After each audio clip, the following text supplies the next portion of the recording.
ഈശോ മിശിഹായ്ക്ക് സ്തുതിയായിരിക്കട്ടെ. പ്രിയ കൂട്ടുകാരെ, കഴിഞ്ഞ 7 ദിവസമായി മുടങ്ങാതെ പീഡാനുഭവ വാർഷിക പ്രാർത്ഥനയിൽ പങ്കെടുത്ത് പ്രാർത്ഥിക്കാൻ ദൈവം നമുക്ക് എല്ലാവർക്കും കൃപ നൽകി. ദൈവത്തോട് നമുക്ക് നന്ദി പറയാം. ഈശോയെ, 1 വർഷം തുടർച്ചയായി മുടങ്ങാതെ ഈ പ്രാർത്ഥന പൂർത്തിയാക്കാൻ ഞങ്ങളെ എല്ലാവരെയും അനുഗ്രഹിക്കണമേ എന്ന് പ്രാർത്ഥിക്കുന്നു. ഇനി ഞാൻ കാര്യത്തിലേക്ക് കടക്കാം കേട്ടോ. ഈ പ്രാർത്ഥന ചൊല്ലി തുടങ്ങി 3 ദിവസം കഴിഞ്ഞപ്പോൾ എൻ്റെ ജീവിതത്തിൽ വലിയൊരു അത്ഭുതം നടന്നു. അതാണ് ഞാനിന്ന് നിങ്ങളോട് ഷെയർ ചെയ്യുന്നത്. ഞാൻ വളരെ നാളുകളായി, ഏതാണ്ട് എനിക്ക് തോന്നുന്നു ഒരു 12 വർഷത്തോളമായിട്ട് ഒരു വ്യക്തിയുടെ മദ്യപാനം മാറിക്കിട്ടുന്നതിനായിട്ട് ഞാൻ പ്രാർത്ഥിക്കുന്നുണ്ടായിരുന്നു. എനിക്ക് അത്രമേൽ വേണ്ടപ്പെട്ട ഒരു കുടുംബമാണത്. ഈ ചേട്ടൻ മദ്യപിച്ചു കഴിഞ്ഞാൽ പിന്നെ ഇത്തിരി ദേഷ്യമൊക്കെ കൂടുതലാണ് കേട്ടോ. അതുമൂലം വീട്ടിൽ പലപ്പോഴും വഴക്കുകൾ ഉണ്ടാകാറുണ്ട്. സന്തോഷമുള്ള ഒരു കുടുംബജീവിതം അവർക്ക് ലഭിക്കാൻ ഈ മദ്യപാനം ഒന്ന് നിർത്തിയേ മതിയാകൂ. ബാക്കി എല്ലാ കാര്യവും അവിടെ ഓക്കെയാണ്. എന്നാൽ അദ്ദേഹം ഒരു നിത്യമദ്യപാനിയാണെന്നൊന്നും പറയാനും പറ്റത്തില്ല കേട്ടോ. പക്ഷേ മദ്യപിക്കുന്ന സമയത്ത് ഇച്ചിരി അധികമായിട്ട് മദ്യപിക്കും, പിന്നെ വീട്ടിലെ പ്രശ്നങ്ങളുണ്ടാക്കും. ഇതൊക്കെയായിരുന്നു കുഴപ്പങ്ങൾ. അങ്ങനെ ഞാൻ ഈ പീഡാനുഭവ പ്രാർത്ഥന ചൊല്ലാൻ തുടങ്ങി. ഞാനങ്ങനെ പ്രത്യേകമായിട്ട് എൻ്റെ നിയോഗങ്ങളൊന്നും അങ്ങനെ വെച്ചില്ല. എനിക്കത് കിട്ടണം ഇത് കിട്ടണം അങ്ങനെയൊന്നും ഞാൻ ഈശോയോട് പറഞ്ഞില്ല. ഞാൻ ആകെ ആഗ്രഹിച്ചത് ഈശോ വാഗ്ദാനം ചെയ്ത ആ 21 അനുഗ്രഹങ്ങളും കൃപകളും എനിക്ക് ലഭിക്കുന്നതിന് വേണ്ടിയിട്ട് മാത്രമാണ് ഞാൻ ആഗ്രഹിച്ചു പ്രാർത്ഥിച്ചോളൂ. പക്ഷേ ഈ പ്രാർത്ഥന കഴിയുമ്പം, ഞാൻ ചൊല്ലിക്കഴിഞ്ഞതിന് ശേഷം ഞാൻ എപ്പോഴും ഇങ്ങനെ ഈശോയോട് പറയുമായിരുന്നു, ഈശോയെ, ലോകം മുഴുവനെയും നമ്മൾ പേഴ്സണലായിട്ടൊക്കെ ഈശോയോട് പ്രാർത്ഥിക്കില്ലേ? അപ്പം ഞാൻ നമ്മുടെ ഈ പീഡാനുഭവ പ്രാർത്ഥനയ്ക്ക് ശേഷം ഞാൻ ഇച്ചിരി നേരം പ്രാർത്ഥിക്കും. അപ്പം ഞാൻ എപ്പോഴും പ്രാർത്ഥിച്ചുകൊണ്ടിരുന്ന ഇതായിരുന്നു. ഇപ്പം ഒരിക്കൽ പോലും നമ്മൾ കേൾക്കാത്ത വിധത്തിലുള്ള വാർത്തകളാണ് ഈ 2025 തുടങ്ങിയപ്പോൾ തൊട്ട് നമ്മൾ അനുദിനവും കേൾക്കുന്നത്. നമുക്ക് സോഷ്യൽ മീഡിയയിലൊക്കെ നമ്മളെ ഞെട്ടിപ്പിക്കുന്ന വാർത്തകളാണ്. ഞാൻ പറയാതെ നിങ്ങൾക്കറിയാം, സാത്താൻ്റെ ഒരു വിളയാട്ടം തന്നെ ലോകത്ത് അതിശക്തമായ രീതിയിൽ നടക്കുന്നുണ്ട്. കൊലപാതകങ്ങൾ, ആത്മഹത്യകളുടെയൊക്കെ എണ്ണം കൂടി, മയക്കുമരുന്നിൻ്റെ സ്വാധീനം തുടങ്ങി ഇന്നത്തെ തലമുറയെ ഇവയെല്ലാം നശിപ്പിച്ചുകൊണ്ടിരിക്കുകയാണ്. നമുക്കറിയാം, വിദ്യാർത്ഥികളുടെയൊക്കെ ലൈഫിൽ നടന്ന ഒരുപാട് കാര്യങ്ങൾ നമ്മൾ ഒരിക്കലും കേൾക്കാത്ത വിധത്തിലുള്ളതൊക്കെയാണ് നമ്മൾ ഈ കഴിഞ്ഞ കുറച്ച് നാളുകളായിട്ടൊക്കെ കേട്ടുകൊണ്ടിരുന്നത്. അപ്പോൾ ഈ ഒരു മേഖലയെ ഞാൻ പ്രത്യേകമായിട്ട് സമർപ്പിച്ച് ഈ പീഡാനുഭവ പ്രാർത്ഥനയ്ക്ക് ശേഷം ഞാൻ എന്നും പ്രാർത്ഥിക്കുമായിരുന്നു, ഈശോ ഈ വിപത്തിൽ നിന്ന് ഞങ്ങളുടെ നാടിനെ, പ്രത്യേകിച്ച് കേരളത്തെ രക്ഷിക്കണമേ എന്ന്. ഈശോയുടെ പീഡാനുഭവത്തിൻ്റെയും കുരിശുമരണത്തിൻ്റെ യോഗ്യതയാൽ ഇതിൽ നിന്ന് ഞങ്ങളുടെ നാടിനെ മോചിപ്പിക്കണമേ എന്ന് എല്ലാ ദിവസവും ഈ പ്രാർത്ഥന തുടങ്ങിയ അന്നു മുതൽ ഈ പ്രാർത്ഥനയ്ക്ക് ശേഷം ഞാനിങ്ങനെ ഈശോയോട് പറയുമായിരുന്നു.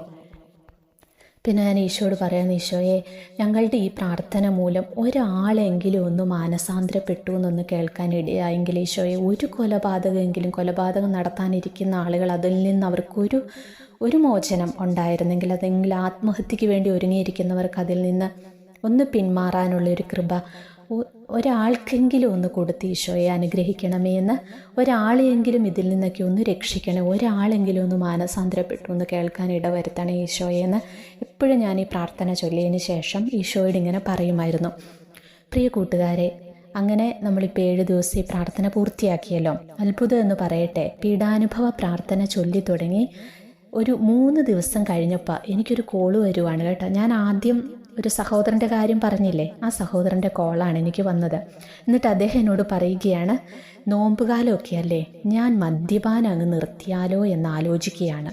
ഇനി അങ്ങോട്ടൊരു കുറച്ച് നാളത്തേക്ക്, ഒരു 1.5 വർഷത്തേക്ക് ഞാൻ ഇനി കുടിക്കണില്ലെന്നങ്ങ് തീരുമാനിച്ചു. അപ്പം ഞാൻ പറഞ്ഞു, 1.5 വർഷം എന്തിനാ ആക്കുന്നേ, ഇനി മുന്നോട്ട് അങ്ങോട്ട് കുടിക്കണില്ലെന്നങ്ങ് തീരുമാനിക്കാൻ പറഞ്ഞു.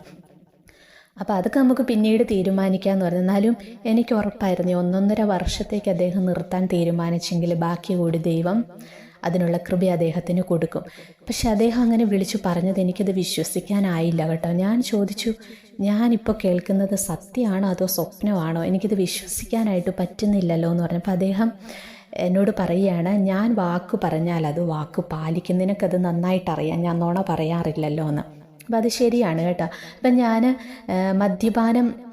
ഞാൻ മദ്യപാനം നിർത്തി കാണാനായി ഏറെ ആഗ്രഹിച്ച വ്യക്തി നീയല്ലേ, അതുകൊണ്ടാണ് നിന്നോടിത് ആദ്യം പറഞ്ഞതെന്ന് സഹോദരൻ എന്നോട് പറയുകയാണ്.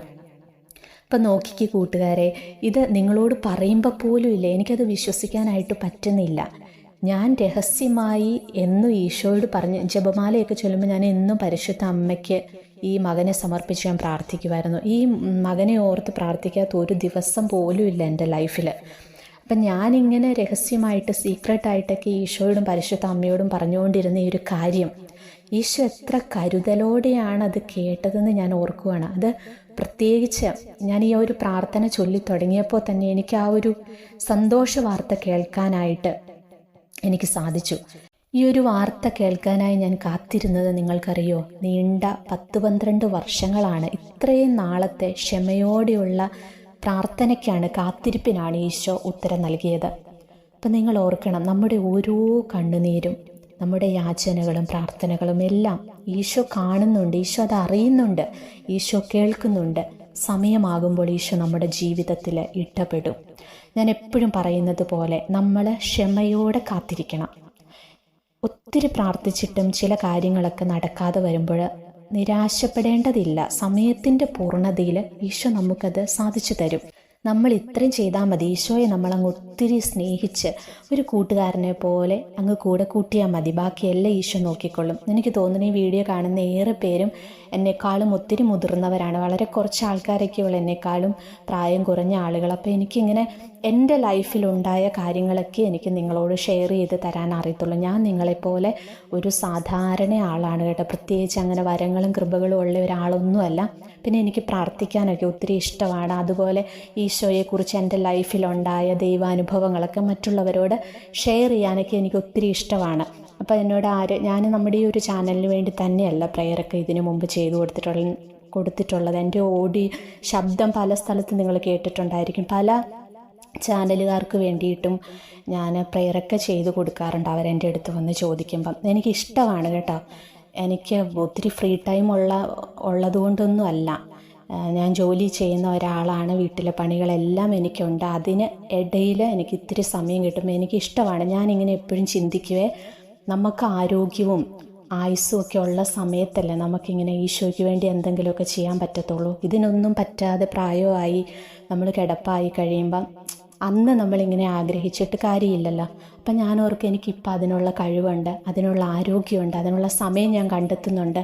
അപ്പോൾ എൻ്റെ ലൈഫിലുണ്ടായ എനിക്ക് ഈശോ തന്ന അനുഗ്രഹങ്ങളൊക്കെ മറ്റുള്ളവരോട് ഷെയർ ചെയ്യുമ്പം അത് കേൾക്കുമ്പം ചിലപ്പോൾ ഒരു പക്ഷേ നിരാശയിൽ ഒത്തിരി പ്രാർത്ഥിച്ചിട്ട് ഇതൊന്നും നടക്കുന്നില്ലല്ലോ എന്നൊക്കെ ഓർത്തിരിക്കുന്ന ആളുകൾക്ക് ആർക്കെങ്കിലും ഒക്കെ ഒരു പ്രചോദനം ആയെങ്കിലോ എന്ന് കരുതിയാണ് കേട്ടോ ഞാൻ എൻ്റെ ലൈഫിലുണ്ടായി. എനിക്കല്ലാതെ മറ്റൊന്നും നിങ്ങളോട് അങ്ങനെ ഷെയർ ചെയ്യാൻ എനിക്കറിയില്ല. എനിക്ക് കിട്ടിയ അനുഗ്രഹങ്ങളാണ് ഞാൻ നിങ്ങളോട് ഷെയർ ചെയ്യുന്നത്. അപ്പം നമ്മൾ ചെയ്യേണ്ടത് പ്രത്യാശ കൈവിടാതെ പ്രാർത്ഥിക്കണം. ഈ ഒരു വർഷം ഈ പ്രാർത്ഥന നമ്മൾ ചൊല്ലി പൂർത്തിയാക്കുമ്പോൾ എനിക്കുറപ്പുണ്ട്, ആത്മാർത്ഥതയോടുകൂടി ഇതിൽ പങ്കെടുത്ത് പ്രാർത്ഥിക്കുന്ന എല്ലാവർക്കും ഈശോ എന്തെങ്കിലും ഒരു അനുഗ്രഹമെങ്കിലും തരാതെ നിങ്ങളെ പറഞ്ഞു വിടത്തില്ല. ഈശോ വാഗ്ദാനം ചെയ്ത 21 അനുഗ്രഹങ്ങളും കൃപകളും നിങ്ങൾക്ക് ഉറപ്പായിട്ട് ലഭിക്കും. അതിലും വലിയ മറ്റെന്ത് അനുഗ്രഹമാണ് നമുക്ക് കിട്ടാനുള്ളതല്ലേ? നിങ്ങളത് എന്തൊക്കെയാണെന്ന് ഞാനൊരു വീഡിയോയിൽ പറഞ്ഞതാണ്. എങ്കിലും നമ്മൾ വ്യക്തിപരമായിട്ട് ആഗ്രഹിക്കുന്ന അല്ലെങ്കിൽ നീണ്ട നാളുകളായിട്ടുള്ള ചില പ്രാർത്ഥനകൾ, കുടുംബത്തിലെ ചില തടസ്സങ്ങൾ, വ്യക്തി ജീവിതത്തിലുള്ള തടസ്സങ്ങളൊക്കെ ഈശോ എടുത്തു മാറ്റി നിങ്ങൾ ഒട്ടും പ്രതീക്ഷിക്കാത്ത സമയത്ത് അനുഗ്രഹവുമായി ഈശോ നമ്മുടെ അരികിലേക്ക് കടന്നു വരും, ഉറപ്പാണ്. നമ്മൾ ഈ പ്രാർത്ഥന ചൊല്ലി തുടങ്ങുമ്പോൾ ഇത് ഈശോയുടെ പീഡാനുഭവത്തെയും കുരിശുമരണത്തെയും ധ്യാനിച്ചുകൊണ്ടുള്ളൊരു പ്രാർത്ഥനയല്ലേ. ഇത് നമ്മൾ എനിക്കറിയാം 10-20 മിനിറ്റ് ഉണ്ട്. ഞാൻ ഇടുന്ന ഓഡിയോ നിങ്ങൾ കേൾക്കണം എന്നൊന്നുമില്ല. നിങ്ങൾക്ക് എനിക്ക് തോന്നുന്നു ഈ ക്രിസ്ത്യൻ ബുക്കുകളൊക്കെ വാങ്ങാൻ കിട്ടുന്ന ഷോപ്പുണ്ടല്ലോ, അവിടെ പോയി പീഡാനുഭവ പ്രാർത്ഥനകളുടെ പുസ്തകങ്ങളൊക്കെ അവിടെ കാണും. നിങ്ങളത് നോക്കി മേടിച്ചിട്ട് വായിച്ച് പ്രാർത്ഥിച്ചാലും മതി. അല്ലാതെ ഈ ഓഡിയോ കേൾക്കണമെന്നില്ല. ഇനിയിപ്പോൾ ഈ ഓഡിയോ കേൾക്കാൻ നിങ്ങൾക്ക് സമയമില്ലാത്തവർ, അതിനാണ് ഞാൻ രാവിലെ അപ്ലോഡ് ചെയ്യുന്നത്. രാവിലെ കേൾക്കുമ്പോൾ തന്നെ കിച്ചണിൽ ഡ്യൂട്ടിയൊക്കെ ജോലിയൊക്കെ ചെയ്യുന്ന സമയത്ത് നമുക്കത് ഓണാക്കി വെച്ച് പ്രാർത്ഥനാപൂർവ്വം അതിൽ പങ്കെടുത്താലും മതി. എല്ലാവരും ജോലിയും തിരക്കും ഒക്കെ ഉള്ളവരാണെന്ന് എനിക്കറിയാം. എപ്പോഴെങ്കിലും ഒരു ഇത്തിരി സമയം കണ്ടെത്തി നിങ്ങൾ ഇതിൽ പ്രാർത്ഥിച്ചാൽ മതി കേട്ടോ. അപ്പം നമ്മളിത് പ്രാർത്ഥിച്ച് തുടങ്ങുമ്പം ആത്മാർത്ഥതയോടുകൂടി ആഗ്രഹിച്ച് പ്രാർത്ഥിച്ച് തുടങ്ങുമ്പോൾ നമുക്ക് മനസ്സിലാവും ജീവിതത്തിലെ ഒരുപാട് തടസ്സങ്ങൾ നീങ്ങിപ്പോകുന്നതായിട്ട്. ഇനിയുണ്ട് എനിക്ക് ഒരുപാട് പറയാൻ. മറ്റൊരു വീഡിയോയിൽ ഞാൻ പറയാം കേട്ടോ. അതിലും വേറെ ഒരു അത്ഭുതം എൻ്റെ ജീവിതത്തിൽ നടന്നു. ഞാനിത് പ്രാർത്ഥിക്കാൻ തുടങ്ങിയപ്പം വർഷങ്ങളായിട്ടുള്ള തടസ്സങ്ങളാണ് എനിക്ക് മാറി മാറി വരുന്നതായിട്ട് എനിക്ക് തോന്നിയത്.